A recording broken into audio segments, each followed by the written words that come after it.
Have you ever wondered how initial investors in promising new ventures ensure their valuable capital is safeguarded, especially when the path ahead is uncertain?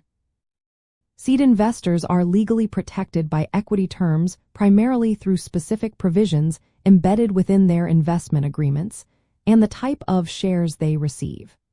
These contractual rights and stock classifications are designed to prioritize the investor's financial interests and influence, offering a crucial layer of security. The core mechanism for this protection often lies in the issuance of preferred stock rather than common stock. Preferred stock typically comes with a bundle of rights that common shareholders do not possess. For instance, a liquidation preference ensures that, in the event of a company sale or dissolution, preferred shareholders receive their initial investment back, and sometimes a multiple of it, before common shareholders get anything.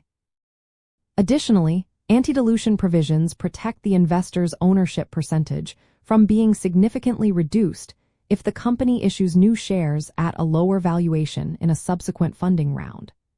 These terms are fundamental because they address the inherent risks of early-stage investing, providing both downside protection and a mechanism to preserve value.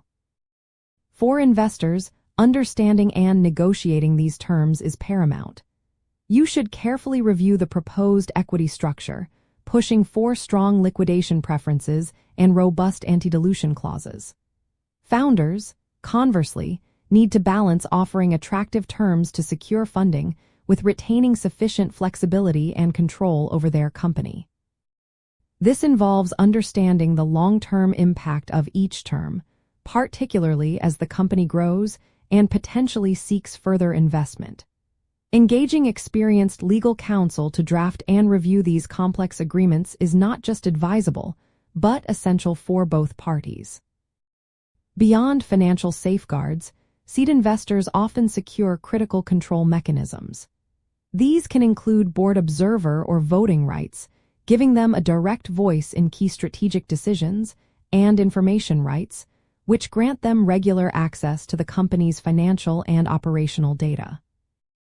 These elements move beyond mere monetary protection, allowing investors to actively monitor and influence the direction of their investment, thereby mitigating risks that might not be purely financial.